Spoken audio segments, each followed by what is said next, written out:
Assalamualaikum warahmatullahi wabarakatuh. Senang sekali bersama saya, Ibu Desi Nafita, yang akan memberikan materi ilmu pengetahuan sosial kelas 7. Apa kabar semuanya anak-anak? Ibu harap semuanya sehat walafiat sehingga bisa mengikuti materi kita pada bab ini. Sesuai dengan anjuran pemerintah Kabupaten Kaur, kita tidak bisa melakukan pembelajaran secara langsung, melainkan secara daring atau PJJ, pembelajaran jarak jauh. Dan Ibu harap, walaupun kita melakukan pembelajaran secara jarak jauh, kalian tetap aktif belajar, semangat belajar dalam mengikuti pelajaran kita hari ini. Sebelum kita memulai materi pembelajaran hari ini, marilah kita sama-sama berdoa. Semoga kita diberikan kemudahan oleh Allah Subhanahu wa Ta'ala dalam menerima materi. Berdoa selesai. Baiklah, kita akan mulai bab pertama ya. Bab pertama kita ada manusia, tempat, dan lingkungan. Subbabnya yaitu ada pengertian ruang dan interaksi antar ruang. Nah, ruang dan interaksi antar ruang sering kita dengar kata-kata ruang. Sebelum itu kita harus tahu dulu tujuan pembelajaran. Jadi, Ibu harap dalam pembelajaran ruang dan interaksi antar ruang ini, Ibu berharap kalian bisa menjelaskan pengertian antar ruang, bisa menjelaskan pengertian interaksi antar ruang, menjelaskan penyebab terjadinya interaksi antar ruang, dan bisa menjelaskan kondisi saling bergantung yang diperlukan untuk terjadi interaksi antar ruang.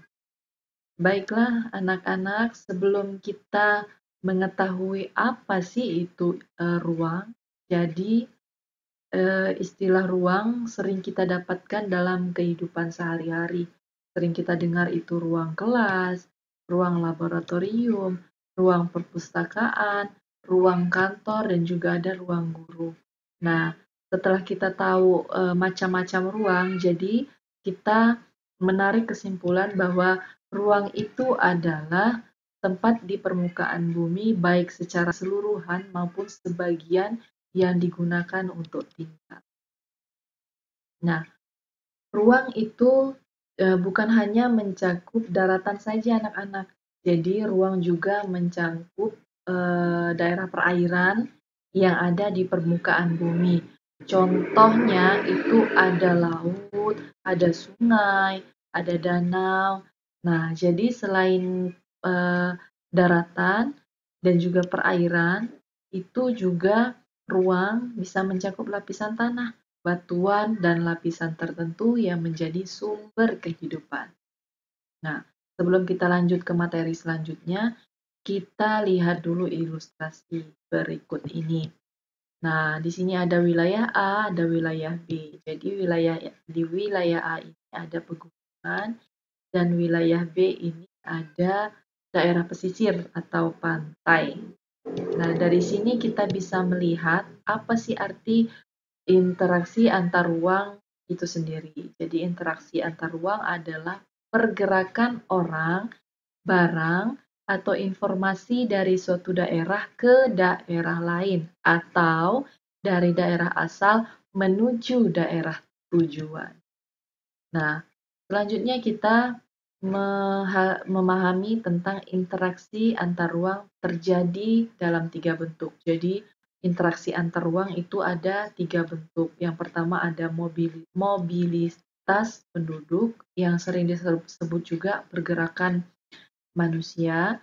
Yang kedua, ada perpindahan barang atau energi, yang disebut juga dengan transportasi. Dan yang ketiga itu ada perpindahan informasi yang disebut dengan komunikasi.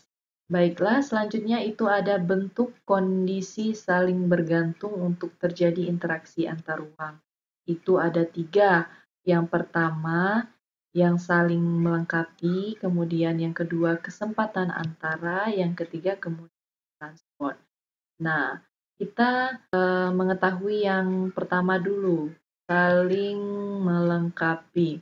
Nah, di sini juga ada ilustrasi wilayah A dan ilustrasi wilayah B. Di sini ada pegunungan dan pesisir pantai atau laut.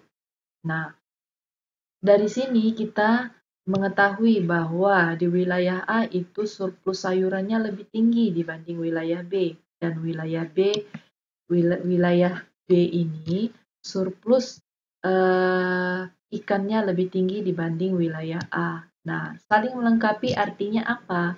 Wilayah A membutuhkan ikan, wilayah B membutuhkan sayuran. Jadi, antara wilayah A dan wilayah B ini saling bergantung atau saling melengkapi untuk memenuhi kebutuhan sehari-hari.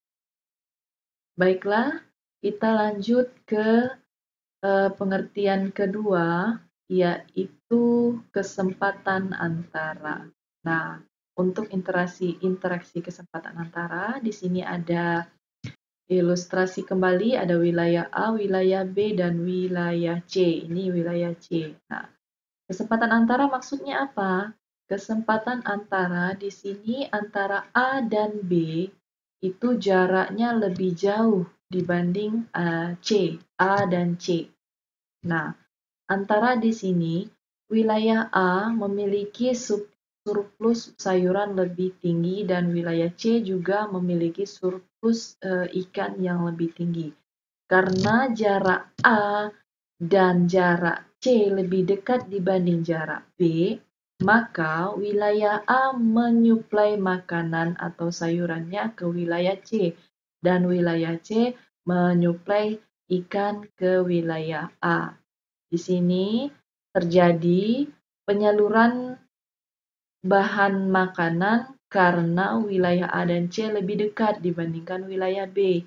Nah, jarak yang ditempuh semakin pendek, maka transportnya pun semakin murah. Itu adalah pengertian dari kesempatan antara.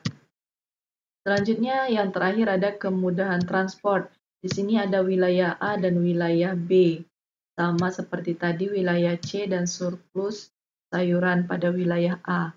Nah, kemudahan transport di sini yang dimaksud adalah wilayah A dan wilayah B, karena wilayahnya ini lebih jauh dibanding dengan C, maka di sini terjadi sarana dan prasarananya.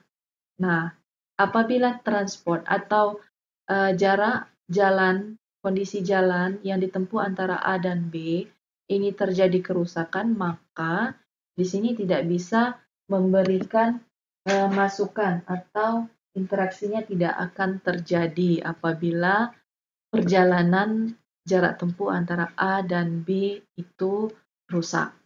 Ya, cukup mudah ya memahami materi pada hari ini. Selanjutnya kita berlatih bersama. Setelah ini bisa kalian lihat tugas yang Ibu berikan sehingga Ibu bisa mengevaluasi pemahaman kalian tentang penjelasan yang Ibu berikan. Cukup sekian materi dari Ibu. Sampai jumpa di materi selanjutnya. Assalamualaikum warahmatullahi wabarakatuh.